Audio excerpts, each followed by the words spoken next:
আমরা আজকে একটা ভালো জিনিস শিখবো, ঠিক আছে? আমরা হচ্ছে কি নাম্বারের প্লেস ভ্যালু শিখবো। হ্যাঁ, প্লেস ভ্যালু লেখা আছে তো। এবার দেখো, ওখানে আমি 3টে নাম্বার লিখে দিয়েছি না তোমাকে? আচ্ছা, ওটা প্রথম নাম্বারটা কি লিখেছি বলো? 672। এবার ওই নাম্বারগুলো তুমি বসাও তো। ওখানে বসাও আগে, কোথায় কি বসাবে? 6 হ্যাঁ 7 2 বসাও। তারপরেরটা কি আছে পড়ো? 333 300 ওটা? 733। আচ্ছা বসাও, ওখানে কেমন করে বসাবে বসাও। 7 7 3 তারপরে কি আছে 555 লেখো।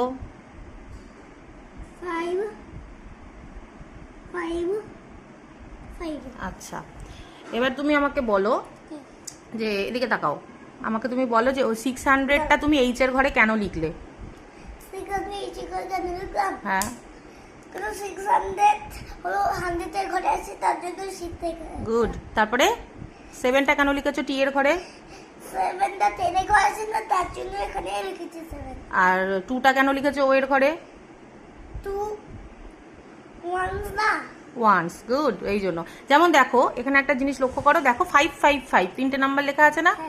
এই যে এখানে 555। এবার 3টেই তো 5, কিন্তু তিনটার কি পজিশন একই? না, তাহলে একটার পজিশন কি? 100 আর একটা 100, একটা টেন্স, একটা ওয়ান্স, তাই তো? আমরা তো তোমাদের মতন ইংলিশ মিডিয়ামে পড়িনি, আমরা তো বাংলা মিডিয়ামে পড়েছি। আমরা কি পড়েছি বলো তো?